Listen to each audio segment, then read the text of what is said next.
Hello YouTube. This is a new series that I'm going to be starting off of popular request. This series is going to be called How to Balance. We're going to take a god a week, a god that's either really strong, really bad, and we're going to talk about how to balance them. I'm going to throw out some of my ideas. I'm going to consult with other people on my team, talk about how to balance some of these characters that are not seeing competitive play, that are seeing way too much play, that are seeing way too much strength, way too much weaknesses, whatever it may be at the time. And I'm hoping that this can become a section. I'm going to post these guides to Reddit. I'm going to, tweet them out, all that stuff. And I'm hoping that in the YouTube comments on the Reddit sections that this can be a place where we can all discuss about how to balance people. Hi-Rez can take a look at it and they can kind of feed off of our ideas so we can try to get this balanced out here in Season 2, which is feeling a little bit lopsided on a lot of gods. So, let's get right into this, and let's start talking about Ratatoskr. Everybody's talking about him. Why is everybody talking about him? Because the god is broken, right? This god is super strong, but this is not going to be a series about complaining about why gods are broken, but we're going to be talking about how to fix them and the steps that need to be taken to do that. So, let's get right into his abilities. Looking at his passive is he spawns an acorn from the world tree in his inventory, and he can upgrade that into one of 4 different things. We're going to be looking at that last. That is our last thing we'll be taking a look at as it's an item. Skill 1, Dart. You dash in a target direction, dealing damage to all enemies along the way. If you strike an enemy god that he has not struck with Dart in the last 10 seconds, the cooldown is completely reset. Does a fair amount of damage. The damage is fine. Scaling is fine, no problem there, right? So, what's the problem with this skill? The problem is he can use it up to 6 times. Theoretically, you can hit every god once and dash up to 6 times. While it's fun and great, I can dash 6 times, it's hilarious. It's just too much. It makes him way too hard to catch. The point being of this skill is that he's supposed to have a lot of dashes if he hits people right, and we don't want to take that away. But what we want to do is take away the nonsense of the skill. Bring it down so it's a max cap of 3 dashes. That still means he has the most dashes in the game. He still has probably the biggest mobility from dashes in the game with that skill, which is what he's looking for. But it takes away kind of the silliness factor of this skill. So, step 1 is take away from 6 dashes to 3 dashes on his first skill, Dart.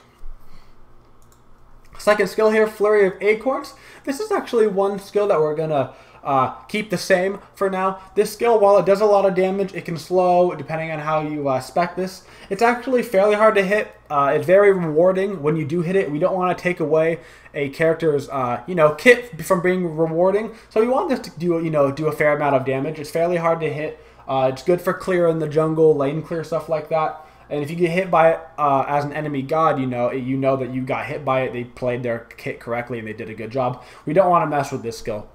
We're going to leave that the same. Acorn Blast. Acorn Blast is a skill that starts off and it's fine. It does a fair amount of damage. But because of the way you can spec this skill with the acorns, that's what makes this skill way too strong. So this is going to be directly related to the acorn bonuses. So, both of the acorns in this case are the 2 acorns that need to be nerfed. The first being Emerald Heal. This is your green acorn, and then it makes Acorn Blast heal, okay? What does this acorn give? This acorn gives 50 physical power, 15 penetration, and then of course it makes your Acorn Blast heal. So what is the problem with this?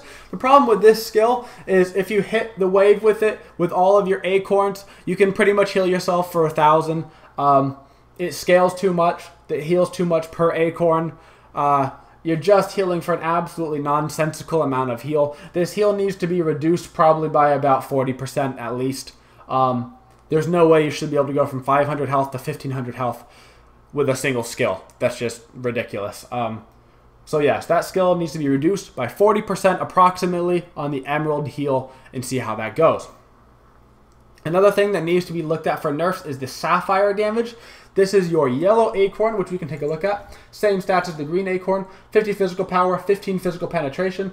And each acorn now does bonus damage, so it hits and does the initial skill damage, and then it sticky bombs onto the character, and after 2 seconds, blows up and does more damage. So what's the problem with this skill? The problem with this skill is it does way too much damage particularly when Ratatoskr is ahead. Now you might say, well, Ratatoskr is ahead, he deserves to do a lot of damage. Sure, I agree. But when you're doing like 3 Thanatos scythes worth of damage in a single skill, it just gets out of the ordinary. I've actually seen, we can play this on the Sapphire. If you get a kill or two early, you spec into Sapphire, you get it by the 5-minute mark, whatever, you get it even earlier than that. Acorns are really cheap. You can one-shot people with Sapphire. I've watched people get 100 to 0'd from a 1 skill. You dash to them, you hit them with the 3, you hit them with all 4, shotgun blast them, they all explode on the person, they go from 100 to 0, you watch them, you wave, bye-bye. No skill in the game should be able to do that much damage. Presumably the scaling on this should be toned down. 60% scaling on the blow up is a lot of scaling. The initial damage, maybe take it down to 20. That's a skill that the damage once again needs to be worked with and toned down. Finally here, looking at the ultimate, we have Ratatoskr goes into the air. He can leap around twice. On the 3rd leap, he can come down, or he can come down on the first 2 leaps if he chooses to. And he does upwards of 570 plus 100% of your physical power damage with a 90-second cooldown. So, this skill can be nerfed in a couple of ways. The easiest way, flat off, take damage off, right? Make the damage cap 400 instead of 570. Take the scaling down from 100 to 80%. Simple damage nerf, no problem. Another thing you could do is raise the cooldown. Make it like a 120-second cooldown. It's essentially a global ult that can take you from almost one lane to another lane. Make it longer cooldown. It's not quite as effective. A third thing that you can do is when you jump to a new location in the sky, it doesn't reset your timer for how long you can be in the air. Make it one timer that you have to do double jump and your final if you want to. Don't make it so. Right now the way it works is you're in the air, you can sit there, you can jump, it resets your timer that you're in the air, you can jump again, it resets your timer that you're in the air, and then you finish it off. You can be in the air for like 20 plus seconds. Make it 6 seconds total. If you want to go across the map, you gotta jump, jump, bop. Make it more skill oriented. You can't just be sitting in the air for the entire time. Alright guys, those are our ideas for nerfing and making Ratatoskr more balanced. I hope you guys agree. If you don't agree, that's totally fine as well. Let me know on Reddit. Let me know in the comments what you think needs to be done to Ratatoskr. Word of caution, this is not to BM people. I don't want to see people yelling at other people for their ideas. This is an open bracket. Everybody bring your ideas. It doesn't matter what it is. And we want to seriously talk about how to improve the game and how to balance characters. Alright guys, thanks for coming out to the video. I hope you enjoy this series. I hope to keep doing this if it gets good participation. And I love you guys. And as always, have a twitching day, y'all.